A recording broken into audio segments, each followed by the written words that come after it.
Bonjour à toutes et à tous, bienvenue au refuge Cité de Vie. Nous sommes en début d'année, n'est-ce pas? Et généralement, en début d'année, nous recevons les vœux et nous souhaitons les vœux. Meilleurs vœux, bonne année, excellente année, tout ce qu'on veut. Et souvent, quand on dit bonne année, bien aimé, peut-être tu as oublié le bonne année. Parce que les gens, maintenant, quand on te souhaite bonne année, tu prends ça comme ça. On veut te dire, passe que ton année soit bonne. En fait, c'est ça. Mais aujourd'hui, c'est devenu comme un slogan. C'est devenu comme un mot comme ça. Bonne année. Tu dis, oh, bonne année. Un bonjour. Bonne année. Bonne année, que ton année soit bonne. Excellente année, que ton année soit excellente. En principe, c'est ça. Et tous les ans, nous souhaitons les bonnes années à nos proches, à nos amis, à la famille, aux frères, aux sœurs. Mais on souhaite bonne année. Parce qu'on veut que leur année soit bonne. Et on reçoit aussi les bonnes années. Malgré qu'on reçoit ça tous les ans, à la fin, il y en a qui se retrouvent encore en train de passer une mauvaise année, malheureusement. On se dit qu'on fait le bilan, on dit, mais est-ce que j'ai pour autant reçu le changement?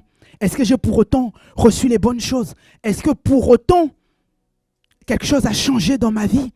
Parce que je m'attendais à une chose. Malgré les vœux qu'on m'a souhaités, malgré les prières, malgré tout, je me retrouve en train d'attendre encore. Cette chose que j'attendais pour cette année ne s'est pas réalisée, ne s'est pas manifestée. Ou encore, je n'ai pas connu trop d'avancées. Ou peut-être un peu d'amélioration. Mais j'ai l'impression de faire du surplace, de tourner en rond. C'est comme si c'est un cycle répétitif. Les choses se répètent. Ce que je ne veux pas, je vois. Ce que j'attends, je n'ai pas forcément. Et quand c'est la nouvelle année, quand on nous souhaite encore les vœux, c'est comme si il y a des personnes qui n'y croient même plus. Oh, bonne année, encore l'année dernière, on a fait la même chose. Cette année, encore la même chose. C'est toujours les mêmes choses. Je me rappelle encore, j'ai une sœur, le jour de son anniversaire, je l'appelle pour souhaiter, comme d'habitude, joyeux anniversaire avec les prières qui vont avec, les déclarations qui vont avec. Elle s'arrête et me dit, franchement, j'en reçois tellement. Vous prononcez ça pour moi tous les ans. Mais cette année, il faut vraiment que ça soit le changement. Mais franchement, au départ, ça te refroidit. Parce qu'elle a été tellement sincère que au final, tu es là, tu te dis, ok. Mais c'est comme si tu prenais une douche froide. Parce que c'est comme si elle en avait marre de recevoir, c'est ce qu'elle exprimait. Elle en avait marre de recevoir les vœux. Oui, je prie pour ça. Ouais, nouveau départ, nouvelle année, nouvelle saison. Elle me dit tout ça, j'ai entendu ça année après année. Maintenant, priez sérieusement pour que les choses changent dans ma vie. Bien aimé, quand tu entends ça, tu vois quelqu'un qui est dans le ras-le-bol. Tu vois quelqu'un qui est tellement fatigué de se dire, on reçoit ses vœux, on reçoit ses prières, dites comme ça, oralement, mais finalement, les choses ne changent pas pour moi. Et quand je l'ai entendu, pour une autre personne pouvait mal prendre, mais moi j'ai compris son souci. J'ai senti que c'était un mal réel. J'ai senti qu'elle était en souffrance. Parce que tous les ans, elle appréhendait son anniversaire. Elle appréhendait en fait comment l'année allait se dérouler. Est-ce que ça sera encore la répétition des mêmes choses au final? Mais quand est-ce que ça va changer? Malgré, j'entends des hommes de Dieu qui déclarent les paroles pour moi, les femmes de Dieu, tout ce qu'on veut, mais rien ne change. Et avec ça, bien aimé, je me suis un jour assis en disant, mais est-ce que nouvelle année, nouvelle saison, tout ce qu'on veut, rime forcément avec le changement? Est-ce que le changement est automatique? Est-ce que c'est parce que tu démarres une nouvelle année que automatiquement tu as des nouvelles choses dans ta vie? Est-ce que ça vient avec la nouvelle année, vient avec ces bonnes choses? Avec l'expérience, j'ai fini par comprendre que non, ce n'est pas automatique. Ce n'est pas parce que tu rentres dans une nouvelle année que tu attends les nouvelles choses. Oui, c'est une nouvelle année. C'est un nouveau cycle. Mais tu peux voir répéter l'ancien cycle. Parce que quand tu rentres dans la nouvelle année, ça ne veut pas dire que les nouvelles choses là t'attendent à la porte de la nouvelle année. Comme tu es rentré en 2026, est-ce que les nouvelles choses sont à la porte de 2026. Et j'ai fini par comprendre que ceux qui vivent les nouvelles choses provoquent les nouvelles choses. Ceux qui vivent les nouvelles choses vont récupérer les nouvelles choses. Ils créent les nouvelles choses. Ils bâtissent les nouvelles choses. Ils façonnent les nouvelles choses. Les nouvelles choses ne sont pas automatiques. Ce n'est pas parce que tu changes d'année que les choses changent. Il faut bien le comprendre. Sinon, tous les ans, tu aurais eu des nouvelles choses. Parce que tous les ans, tu rentres dans la nouvelle année. Tu rentres en 2025, tu rentres en 2026. En tout cas, tant que Dieu t'accorde une nouvelle année, tu peux t'attendre aux nouvelles choses.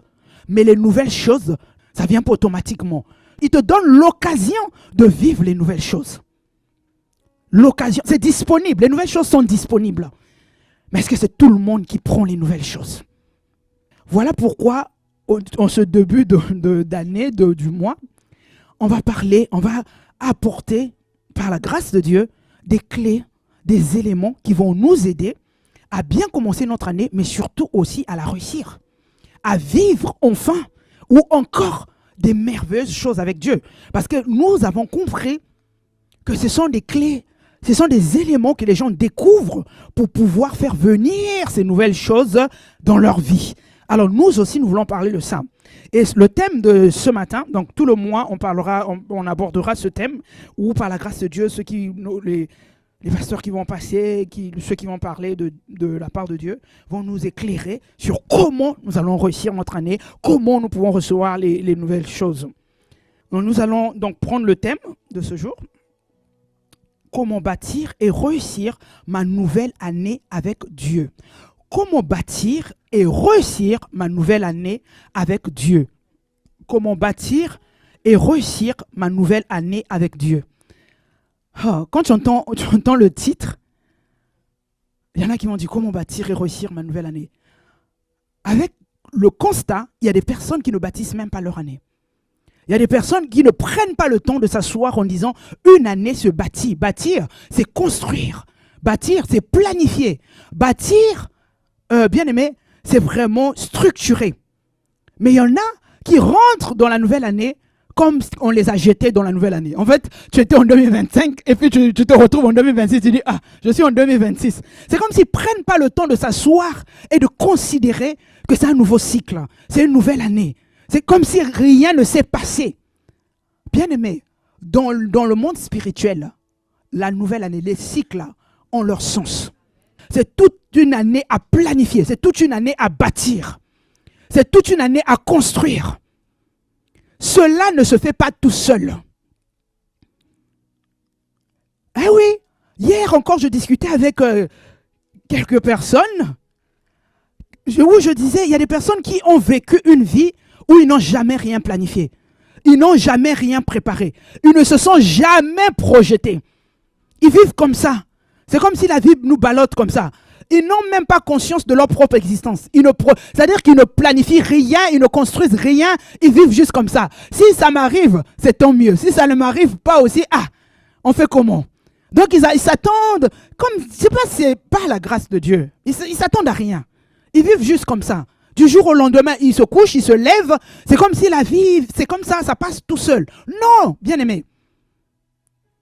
Ils ne considèrent même pas des choses. Ils n'attendent rien. Ils ne poursuivent rien. Ils ne sont derrière rien du tout. Ils sont juste là comme des personnes qui sont sur la terre en train de subir leur existence. Tu ne peux pas subir ton existence, bien-aimé. Tu ne peux pas subir ta vie. Ça, c'est de manière générale. Parce que quand Dieu t'a créé, il t'a créé pour un but. Et le but s'accomplit chaque année un peu plus.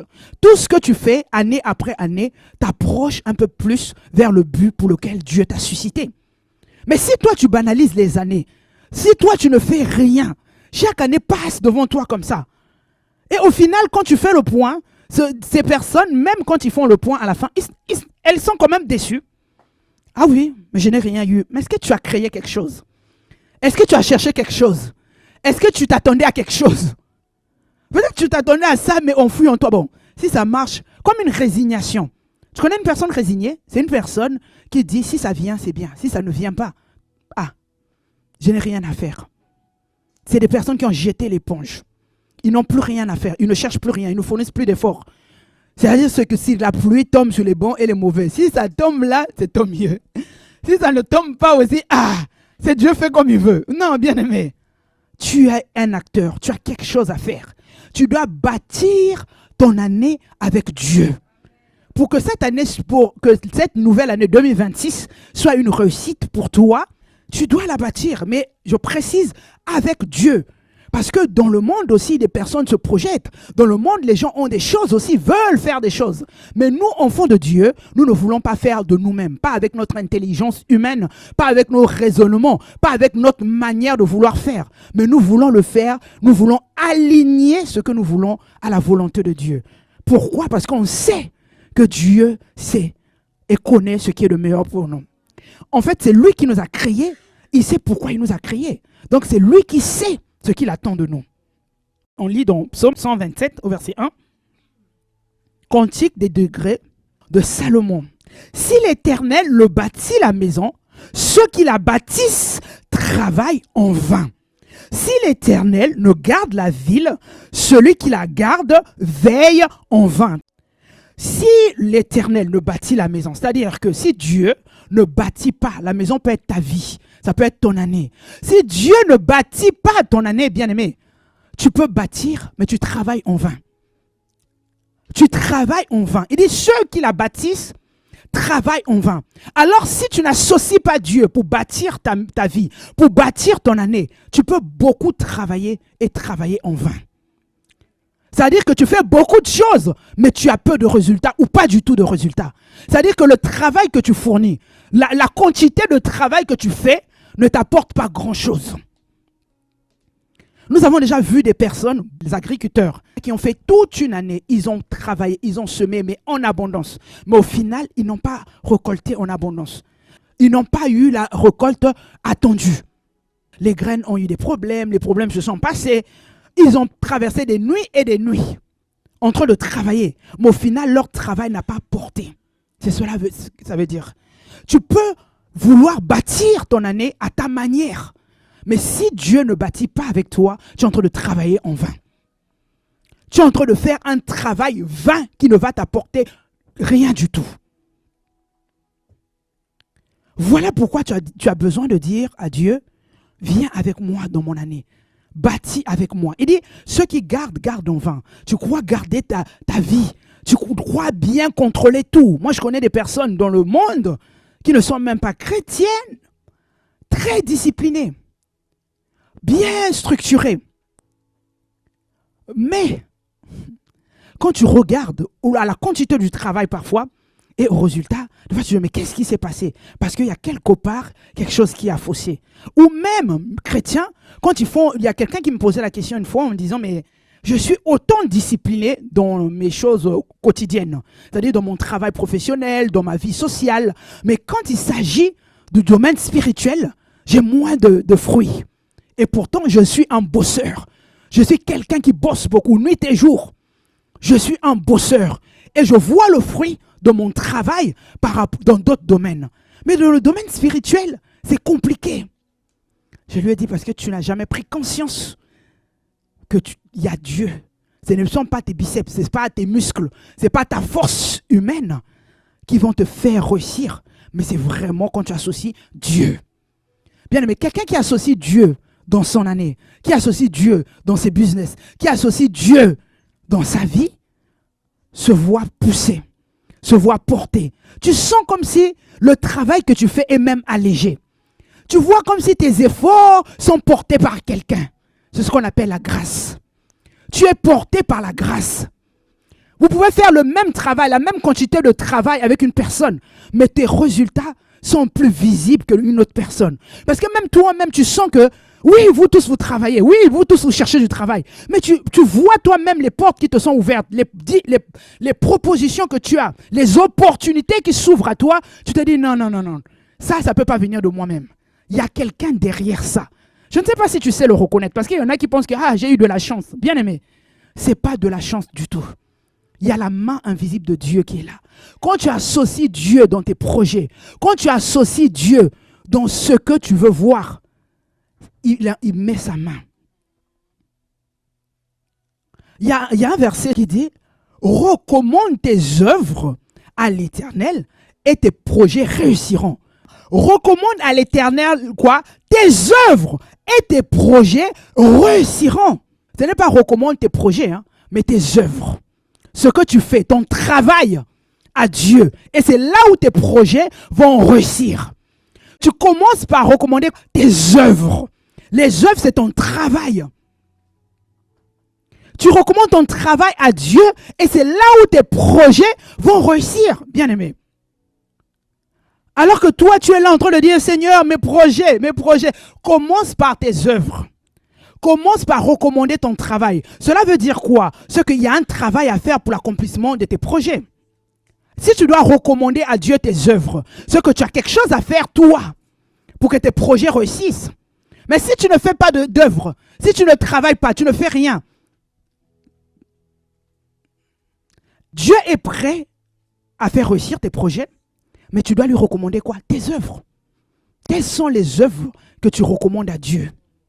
Quelles sont tes œuvres que tu recommandes à Dieu? Bien aimé, c'est là où je disais il y aura un lien avec notre message de décembre. Parce que quand tu sais, tu es conscient que c'est Dieu qui doit bâtir, quand tu sais, tu es conscient que c'est Dieu qui doit t'emmener à la réussite, tu le recommandes les œuvres. De deux, parce que tu es en communion avec le Saint-Esprit, que c'est le Saint-Esprit qui te conduit. Parce que tu associes le Saint-Esprit dans ton année. On ne va pas reprendre le message, mais parce que tu l'as associé, tu es en communion avec lui, tu es en association avec lui, tu es en communication avec le Saint-Esprit, tu le mets en avant. Alors, c'est lui qui bâtit au travers de toi. Amen. Je puis tout. Qui puis tout? C'est moi qui suis capable de toutes choses. Grâce à qui? À celui qui est en moi. Celui qui me fortifie. Donc, je bâtis tout grâce à l'Esprit de Dieu en moi. Est-ce que c'est clair pour toi? Parce que quand on dit Dieu bâtit, dit bon, moi je croise mes bras, il va bâtir. Non. Quelles sont les œuvres que tu lui présentes, que tu recommandes? Il fait au travers de toi. C'est là où c'est important pour ceux qui n'ont pas suivi l'enseignement d'aller réécouter encore la communion. Le fait d'associer le Saint-Esprit dans ce que tu fais. Alors cette nouvelle année, tu veux vivre la réussite. Tu veux bâtir ton année, associe le Saint-Esprit. Parce que c'est lui qui doit bâtir au travers de toi. Ne bâtis pas avec tes capacités humaines. Ne bâtis pas avec tes capacités humaines, ta logique humaine, ton intelligence humaine. Mais bâtis avec Dieu. Amen. Il y a un passage, un verset, Proverbe 14, au verset 1. Ce verset dit, la femme sage bâtit sa maison et la femme insensée la renverse de ses propres mains. Bien aimé, souvent ce verset est pris pour dire la femme sage, mais tu peux mettre l'homme sage. Bâtit sa maison et l'homme insensé la détruit de ses propres mains, la renverse de ses propres mains. L'homme ou la femme, mais en tout cas la personne qui a la sagesse peut bâtir son année. Mais la personne qui manque de sagesse, et je précise sagesse divine, renverse son année de ses propres mains. C'est-à-dire que c'est toi-même qui est en même de renverser ton année, de détruire ton année, d'appeler ton année à l'échec, si je peux dire ça. Faire échouer ton année. Parce que tu es insensé. Voilà pourquoi tu as besoin de t'approcher de Dieu en disant, cette année, je vais la bâtir avec toi. Cette année, j'ai besoin de ta sagesse. J'ai longtemps fait avec ma sagesse à moi. Parce que je me pensais, je me croyais assez intelligent. Je me croyais assez averti. Je me croyais assez formé que je faisais des choses par moi-même. Mais la sagesse m'oblige à dire, je m'approche de toi. J'ai besoin de la véritable sagesse. Je ne veux pas bâtir avec la sagesse humaine. Avec du copier-coller, en regardant les autres faire. Parce que je vois les autres progresser, que je veux faire comme les autres. Mais j'ai besoin de ta sagesse. Voilà qu'il dit, la femme sage. Donc ça peut être l'homme sage qui bâtit. Tu as besoin de la sagesse divine pour bâtir. Pour bâtir ton année, pour bâtir ta vie, pour bâtir ta destinée. Tu as besoin de la sagesse divine. Alors tu veux véritablement bâtir ton année, ta nouvelle année, que 2026 soit une réussite, bâtie avec la sagesse divine. Bâtie en t'approchant de lui, en disant, je veux bâtir avec toi. Amen. Je veux bâtir ma nouvelle année avec toi. Je vais la structurer, la construire, la planifier avec toi. Je refuse d'être une personne qui subit l'année. Je refuse de subir une année de plus. Mais je veux la construire. Mais avec toi, pas seul. Nous disons souvent pas un pas sans toi. C'est-à-dire que je ne veux pas avancer sans toi. Je vais faire chaque pas de cette année avec toi. Mais surtout, je vais construire, bâtir mon année avec toi. Donne-moi la sagesse. Il dit dans Jacques que celui qui manque de sagesse demande à Dieu. Je dis, donne-moi la sagesse parce que je veux bâtir. Je ne veux pas me retrouver insensé. Parce que bien aimé, quand on parle de bâtir avec Dieu, parce que nous sommes conscients du monde spirituel. Nous sommes conscients, nous savons que tout se joue d'abord de manière spirituelle et le reste par la suite. Nous allons prendre Luc 18, à partir du verset 35. Comme Jésus approchait de Jéricho, un aveugle était assis au bord du chemin et mendiait. Entendant la foule passer, il demanda ce que c'était. Lui, il ne voit pas. Donc, il entend la foule, il demande ce que c'est. On lui dit, c'est Jésus de Nazareth qui passe.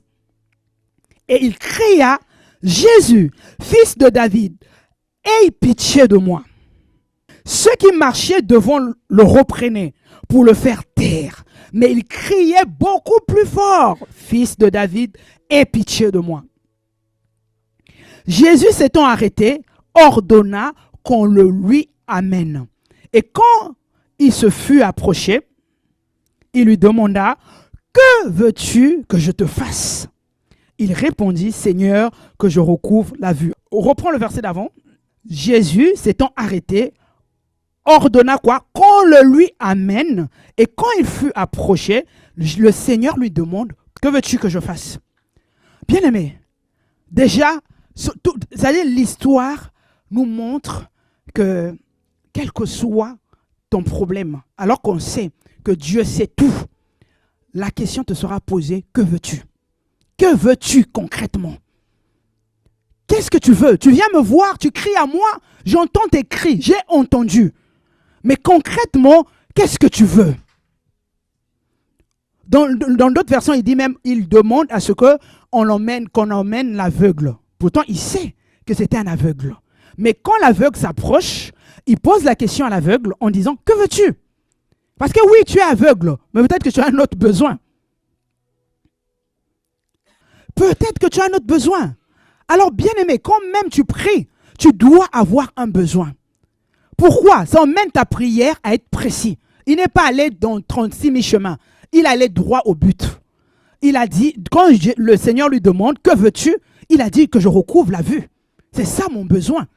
Mon plus grand besoin, c'est ça. Que je puisse voir. Il n'a pas étalé autre chose. Bien, mais parfois, tu fais des prières, mais les prières ne sont pas efficaces. Pourquoi? Parce que tu ne vas pas droit au but. Parce que tu n'as pas un réel besoin. Parce que tu n'as pas une réelle attente.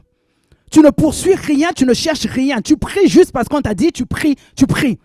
Pourquoi? Parce que quand il a parlé comme ça, le verset juste après, et Jésus lui dit, recouvre la vue, ta foi t'a sauvé. Quand il a parlé, Jésus a pris son besoin. Jésus a dit, ton besoin c'est ça, alors maintenant que ta prière soit exaucée, parce que ta foi t'a sauvé. Bien aimé, même la foi est précise. Le Seigneur Jésus n'est pas allé sur 36 000 chemins, il lui a dit, ta foi t'a sauvé. Mais la foi c'est quoi? La foi c'est, cette fois on dit, la ferme assurance des choses qu'on espère. Parce que tu espères quelque chose, parce que tu attends quelque chose. Tu n'es pas quelqu'un qui prie juste pour prier, tu ne sais pas où tu vas. Bien aimé, quand tu n'attends rien, quand tu n'as pas une vision claire de ce que tu veux, tu n'auras rien. Quand tu ne poursuis rien, tu n'iras nulle part. Tu dois savoir ce que tu veux.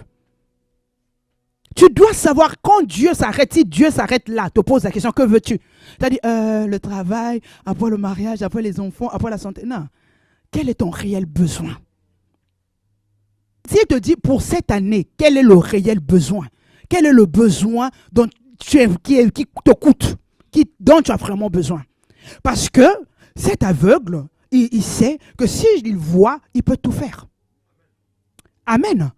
Parce que s'il recouvre la vue, il peut travailler. Il ne sera plus là à mendier. La vue viendra arranger beaucoup de problèmes. Il viendra régler beaucoup de situations dans sa vie. Donc il s'est dit, si moi je vois, en tout cas, c'est déjà quelque chose. Parce que je sais que si je vois, je ne peux plus rester là en train de mendier. Je vais aller travailler, je vais faire comme tout le monde en fait. Je vais vivre. C'est son besoin. À part, en fait, son histoire ne s'arrête pas seulement parce qu'il a vu. Mais quand je regarde son attitude, tu vois quelqu'un qui sait ce qu'il veut. Vous avez vu depuis le début, alors qu'il criait, quand on lui a dit que c'est Jésus qui passe, il criait. On parle des personnes, la foule qui voulait l'arrêter, le faire taire. Tu peux reprendre le verset. Ceux qui marchaient devant le reprenaient pour le faire quoi? Taire. Mais il criait beaucoup plus fort. Est-ce que tu vois? C'est quelqu'un qui sait ce qu'il veut. Qui dit non, moi je veux voir. Personne ne peut m'arrêter. Tu veux me faire taire? Non. Je sais que ma solution viendra de lui. Alors ce n'est pas toi qui dois m'arrêter. Tu vois une personne qui sait ce qu'il veut. C'est ça l'attitude que tu dois avoir. Quand tu sais ce que tu veux, rien ne peut t'arrêter. Quand tu as une vision claire de ce que tu attends, rien ne pourra t'arrêter. Cette foule-là, personne n'a pu le faire taire. Il a commencé à crier. La Bible dit beaucoup plus fort. S'il criait un peu, il dit je vais crier encore beaucoup plus fort. Parce que je sais que ma solution, ce que j'attends, vient de là-bas. Alors si ça vient de Jésus, personne ne va m'empêcher de crier à lui. Personne, il faut qu'il m'entende. Ce que tu attends, personne ne peut t'arrêter. Quand tu vois quelqu'un qui commence quelque chose qui arrête, c'est qu'il n'y a pas de vision. Moi, j'en ai vu tellement des étudiants, ils quittent même loin leur pays d'origine. Ils arrivent ici, première année, deuxième année, quand on les reçoit en entretien. Mais tu es venu faire quoi? Je ne sais pas. Ah oui, parce que les parents m'ont envoyé venir étudier, mais l'enfant n'a aucune vision. Donc, il ne fait que reprendre année après année. Cette première année de droit, après l'année prochaine économie, après l'année prochaine sciences de je ne sais pas quoi. Parce que je ne sais pas là où je vais, je n'ai pas de vision claire. Donc, tu vois la personne patiner année après année. Quand tu réalises qu'une personne tourne en rond, fait du surplace, c'est que la personne ne sait pas où elle va. Eh oui, tu dis mais... Tu revises, il n'y a même pas de motivation, parce que tu n'as pas de vision. Mais une personne qui a une vision, une personne qui sait, même un étudiant qui a reçu sa vision, qui sait là où il va, vous allez le voir bosser, mais comme pas possible. Je me souviens encore à l'époque où chez nous, dans notre pays d'origine, quand on préparait le bac, il y a des personnes, tellement ils étaient focalisés, qu'ils n'avaient même plus le temps de se raser, surtout les hommes, hein, pas le temps de se raser, ils sont là au maquis. C'est ça que nous on disait. Ils sont au maquis parce qu'ils s'attendent. Ils ont un objectif, avoir leur bac. Quand tu les vois un peu débrailler et tout, ce n'est pas leur problème. C'est-à-dire qu'ils sont en train de bosser, mais comme des malades. Parce qu'ils ont une vision. Ils se disent, le bac là, surtout qu'on lui a promis le voyage. La personne dort, se réveille avec ses cahiers. Tu vois, mais tu mets, et dit, le bac là, tu veux pas. En fait, ça va ouvrir d'autres portes. Je ne m'arrête pas seulement au bac. Mais c'est-à-dire, quand je vois le bac là, j'ai une vision plus loin que le bac. Ça, c'est quelqu'un qui sait où il va. Mais si tu vois quelqu'un, mais tu t'es pas réveillé, on va le réveiller, va en cours. Là, nous, on en a réveillé les personnes. Mais tu n'as pas cours. Aujourd'hui, tu n'as pas cours. Demain, tu n'as pas cours. C'est qu'il y a un problème. Hein? Comment tu n'as jamais cours? Parce que les cours, ça ne m'intéresse pas. Je ne sais pas là où ça m'emmène. C'est normal. Mais le jour où la personne capte la vision de là où elle veut, tu vois le changement total. N'est-ce pas? Tu vois quelqu'un en train de bosser, tu n'as plus besoin de la réveiller, tu n'as plus besoin d'aller la réveiller pour aller travailler. Elle sait maintenant travailler. Et pourtant, je dis, mais hier, ce n'était pas la même personne. Mais elle ne savait pas où elle allait. Il ne savait pas où il allait. Donc, il fallait qu'on pousse. Mais va à l'école. Non, même la personne part, mon boudin. On dit, mais qu'est-ce que je vais encore aller faire là-bas? Ben non, c'est l'école. Donc, voilà, c'est pour ça qu'il faut connaître. Vous voyez, mais il dit non, personne ne peut m'arrêter. Personne ne m'arrête, je sais ce que je veux. Et c'est ça qu'il nous faut. On va le lire, et la Bible est claire là-dessus, dans Proverbe 29, verset 18. Lorsqu'il n'y a plus de vision, ou même pas du tout de vision d'avenir, un peuple vit dans le désordre. Heureux alors et l'homme qui obéit à la loi. Mais le plus important de notre partie ici, lorsqu'il n'y a plus de vision, lorsqu'il n'y a pas de vision d'avenir, tu es ballotté. Tu n'as pas de vision claire pour ton année. Bien aimé, tu vis pour vivre. Tu es perdu. Tu es dans un désordre. Tu ne sais même pas quoi faire parce qu'il n'y a pas de vision. Il n'y a pas de vision. Tu ne sais pas où tu vas. Tu ne sais pas qu'est-ce que l'année t'apporte. Tu t'es fixé aucun objectif.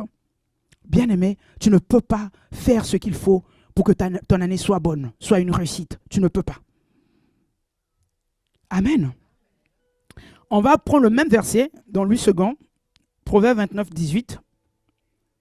Quand il n'y a pas de révélation, le peuple est sans frein. Heureux s'il observe la loi. C'est-à-dire quand il n'y a pas de révélation. Donc vision ici, c'est révélation.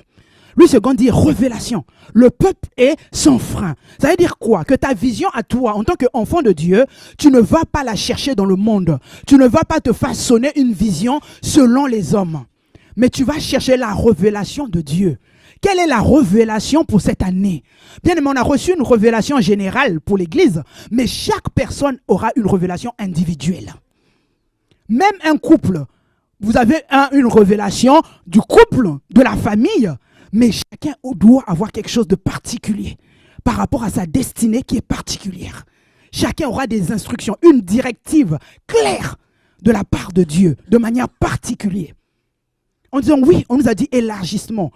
Mais moi, je suis le pied ou je suis la main ou tout ce qu'on veut. Quelle est ma participation? Quelle est ma participation dans la grande vision?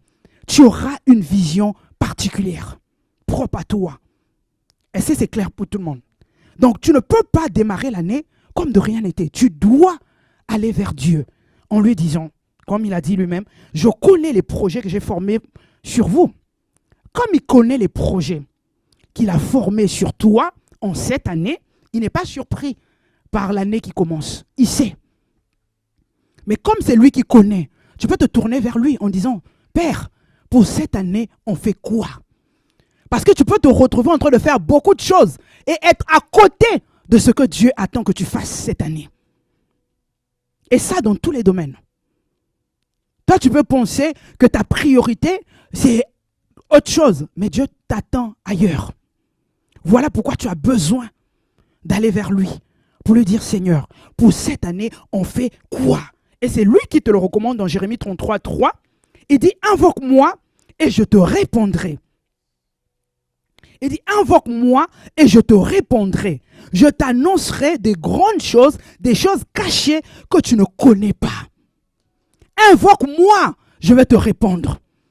Donc, il te suffit juste d'aller vers lui en disant, Seigneur, j'ai besoin. Mais il faut que toi, tu sois conscient que sans vision, sans révélation, je suis sans frein. Sans vision, sans révélation, je vais nulle part. J'ai besoin, moi aussi, d'avoir une révélation, d'avoir une vision. Alors que l'aveugle qui était là en train de poursuivre Jésus, il avait une vision claire de ce qu'il voulait. Moi aussi, si j'ai une vision claire, personne ne pourra m'arrêter. Tu sais bien, mais quand tu as une vision, non, tu as la motivation.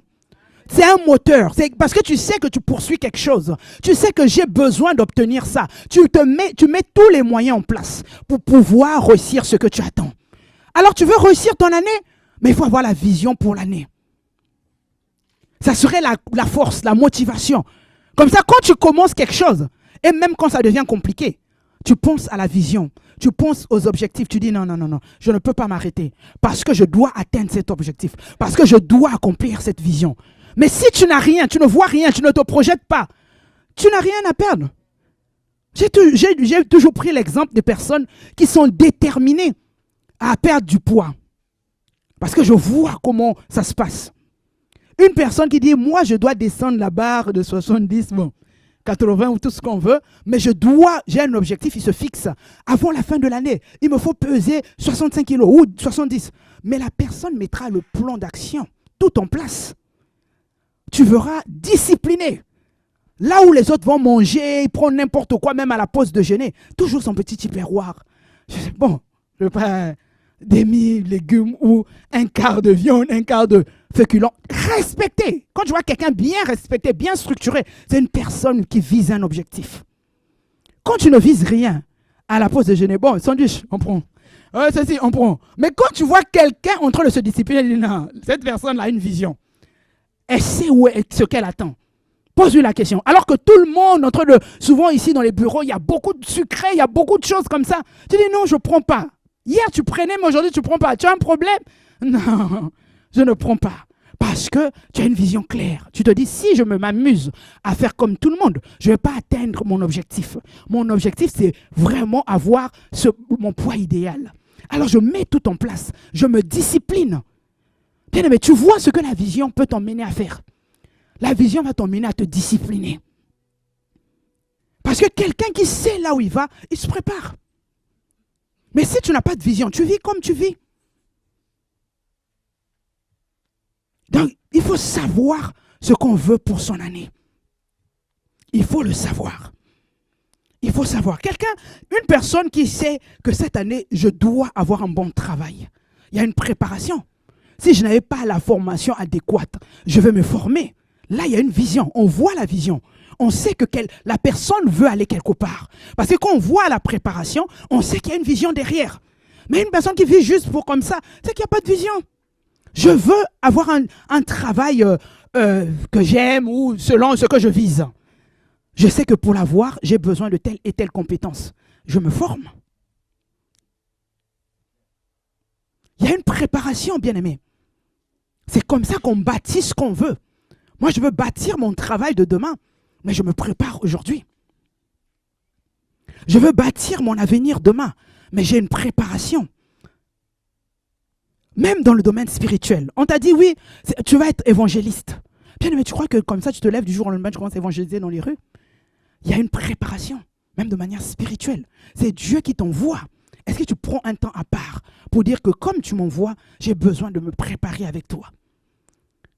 Alors que Dieu te donne une vision, bien-aimé, tu dois avoir des œuvres.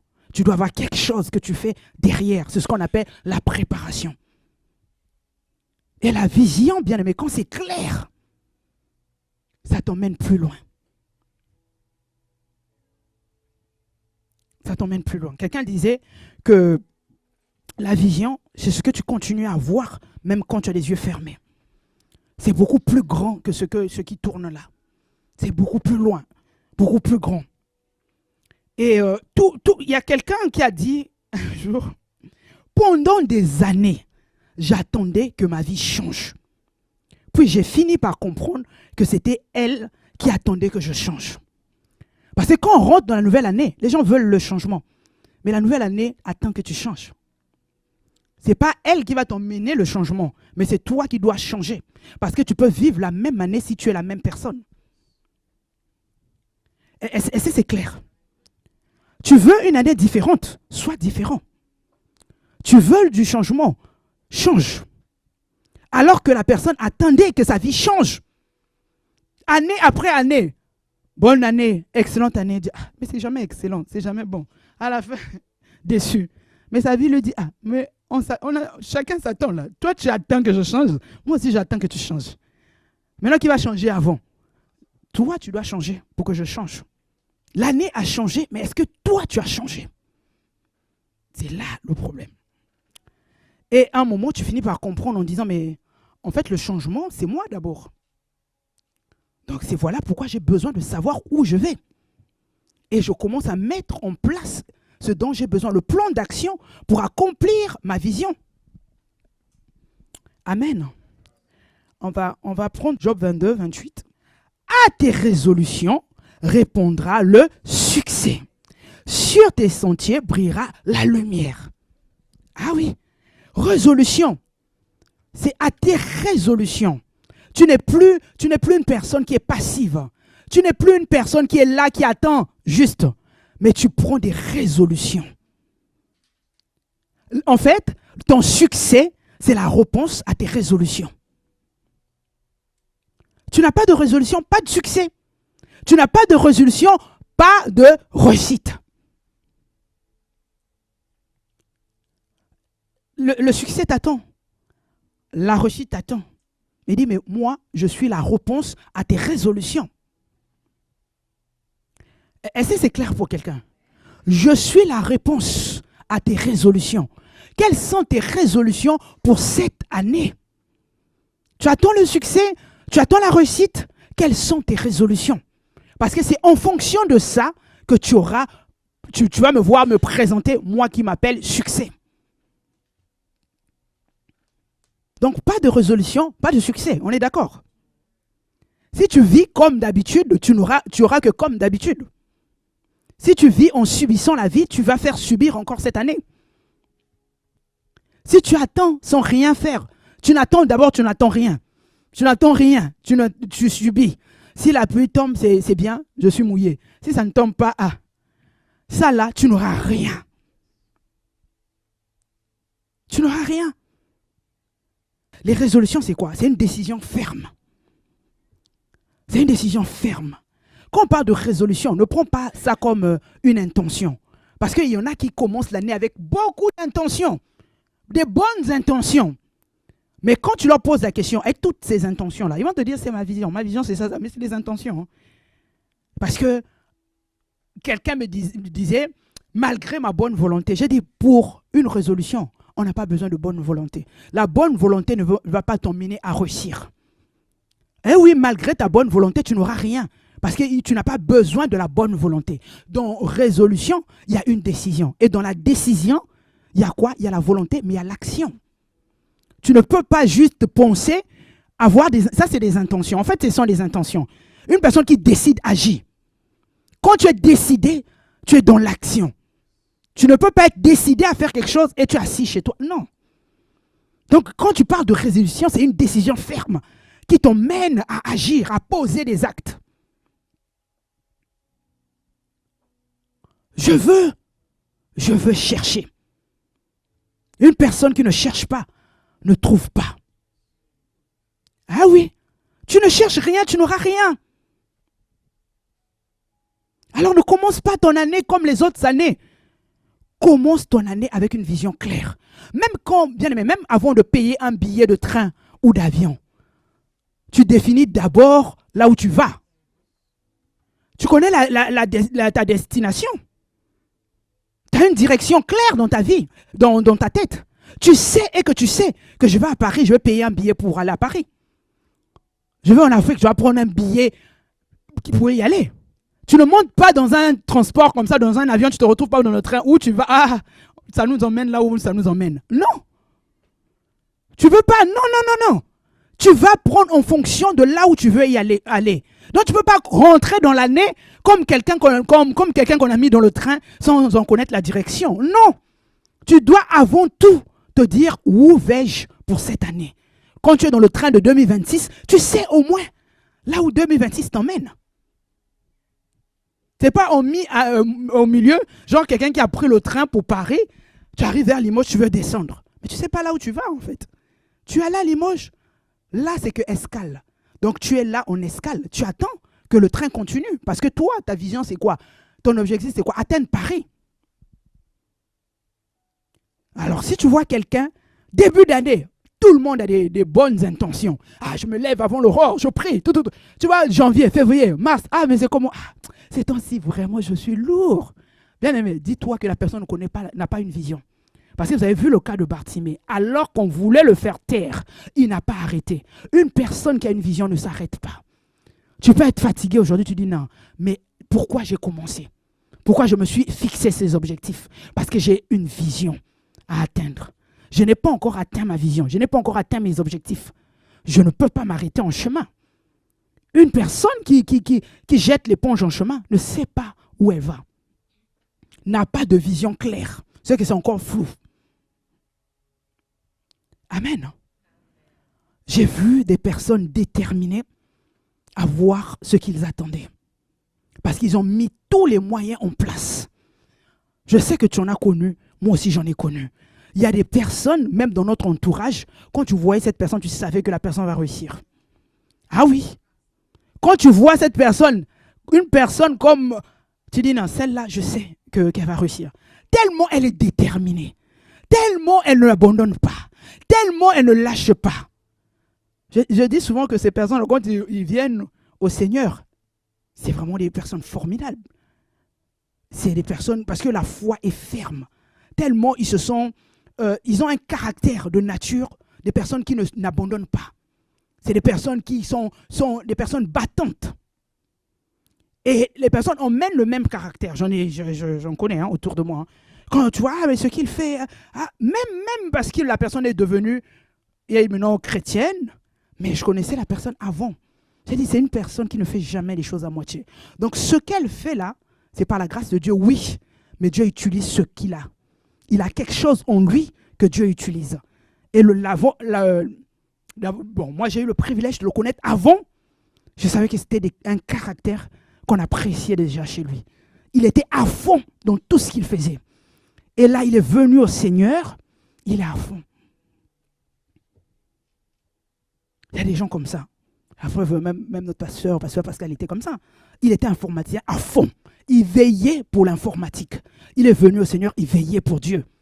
Parce que ce caractère-là ne part pas. Parce que, oui, non. Au contraire, tu l'utilises à bon escient.